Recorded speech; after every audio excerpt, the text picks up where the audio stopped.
Assalamualaikum warahmatullahi wabarakatuh. Perkenalkan, nama saya Abdul Hamid dari program studi Pendidikan Biologi dengan NPM 30617224009. Di sini saya akan menjelaskan tentang makalah kloroplas untuk memenuhi tugas mata kuliah biologi sel. Langsung saja kita masuk ke materi yang pertama, yaitu tentang pengertian kloroplas. Kloroplas berasal dari bahasa Yunani, yaitu kloros dan plastis. Kloros yang berarti hijau dan plastis yang berarti bentuk. Kloroplas merupakan organel sel bermembran yang hanya ditemukan pada sel tumbuhan.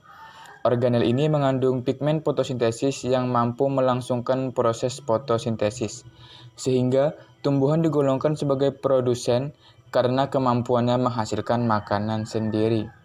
Kloroplas merupakan plastida yang mengandung klorofil. Pada sel tumbuhan, kloroplas biasanya dijumpai dengan bentuk cakram dengan diameter 2-4 nanometer dan panjang 5-10 nanometer, dan umumnya 20-40%. Asal mula kloroplas. Di dalam sel, terdapat beberapa bagian, di antaranya kloroplas. Fotokloroplast pertama kali diisolasi dari mikroskop elektron pada tahun 1947 oleh H. Grenick dan K. Porter. Foto tersebut menunjukkan bahwa grana tampak seperti tumpukan piring.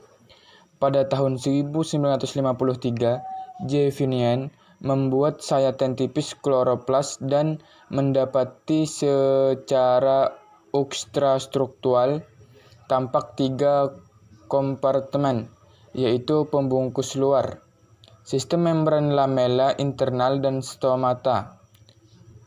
Bentuk grana yang bertumpuk-tumpuk tersebut bertujuan untuk memperluas permukaannya. Kloroplas merupakan organel yang mengandung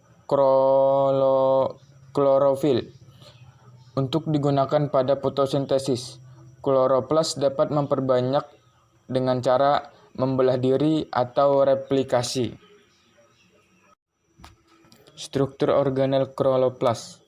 Pada sel tumbuhan, kloroplas biasanya dijumpai dengan bentuk cakram dengan diameter 5 nanometer dan tebal 2-4 nanometer. Seperti halnya mitokondria, kloroplas dikelilingi oleh membran luar dan membran dalam. Membran dalam menutupi daerah yang berisi cairan yang disebut stroma, yang mengandung enzim untuk reaksi terang pada proses fotosintesis. Stroma juga mengandung DNA dan ribosom. Lipatan membran dalam membentuk struktur seperti tumpukan piringan yang saling berhubungan yang disebut tilakoid, yang tersusun membentuk grana. Membran tilakoid yang mengelilingi ruang interior tilakoid yang berisi cairan mengandung klorofil dan pigmen fotosintesis lain serta rantai transport elektron. Struktur yang pertama yaitu membran dalam. Membran dalam kloroplas merupakan barier atau penghalang antara sitosol dan stroma kloroplas. Membran dalam permeabel terhadap sukrosa, sorbitol, dan macam-macam anion. Meskipun membran dalam impermeabel terhadap sejumlah persenyamaan, namun membran dalam permeabel terhadap karbon dioksida dan asam monokarboksilat tertentu seperti asam asetat, asam gerasetat, asam glikolat, serta kurang permeabel terhadap asam amino. Yang kedua yaitu membran luar. Membran luar kloroplas menutupi ruang intermembran antara membran dalam dan membran luar kloroplas. Walaupun kloroplas memiliki DNA, sebagian besar protein dalam kloroplas dikode oleh gen nuklear. Dihasilkan di sitoplasma dan selanjutnya dikirim ke kloroplas. Membran luar permukaannya rata dan berfungsi mengatur keluar masuknya zat. Membran ini permeabel terhadap senyawa-senyawa dengan berat molekul rendah seperti nukleotida, fosfat inorganik, derivat yang mengandung fosfat, asam karboksilat, dan sukrosa. Jadi, ruang antar membran dapat bergerak dengan bebas menggunakan segala macam molekul nutrien dari sitosol. Yang ketiga ada ruang antar membran. Ruang antar membran adalah ruangan yang memisahkan antara membran luar dengan membran dalam. Tebalnya kira-kira sekitar 10 nanometer. Berikut ini saya sajikan gambar berupa struktur organel pada kloroplas. Bisa diamati fungsi dan peran kloroplas. Fungsi utama kloroplas yaitu merupakan tempat fotosintesis pada tumbuhan. Semua bagian yang berwarna hijau pada tumbuhan, termasuk batang hijau dan buah yang belum matang, memiliki kloroplas. Tetapi daun merupakan tempat utama berlangsungnya fotosintesis pada sebagian besar tumbuhan. Terdapat kira-kira 0,5 juta kloroplas tiap milimeter persegi permukaan daun tumbuhan. Warna daun berasal dari klorofil, pigmen warna hijau yang dapat di dalam kloroplas. Energi cahaya yang diserap klorofil inilah yang menggerakkan sintesis molekul makanan dalam kloroplas. Kloroplas ditemukan terutama dalam sel mesofil, yaitu jaringan yang terdapat di bagian dalam daun. Karbon dioksida masuk ke daun dan oksigen keluar melalui pori mikroskopik yang disebut stomata. Air yang diserap oleh akar dialirkan ke daun melalui berkas pembuluh.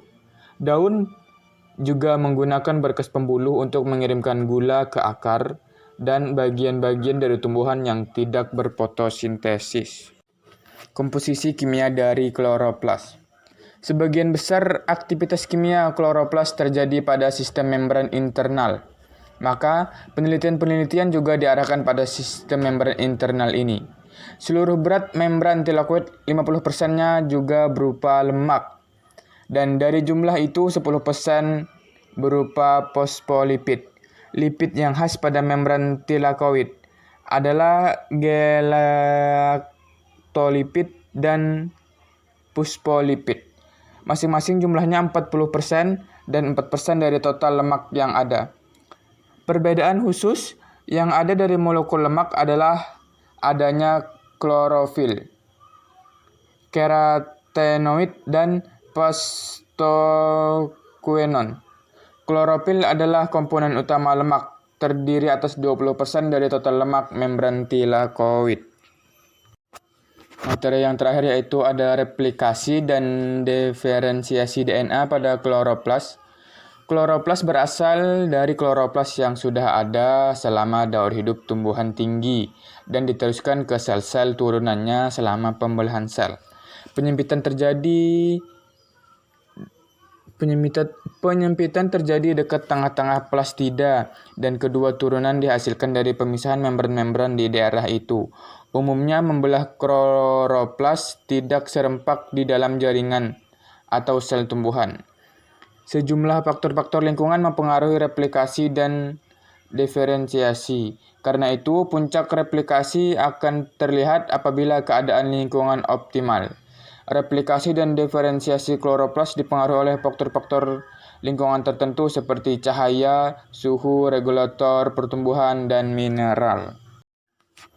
Demikianlah tadi sedikit penjelasan dari saya tentang kloroplas.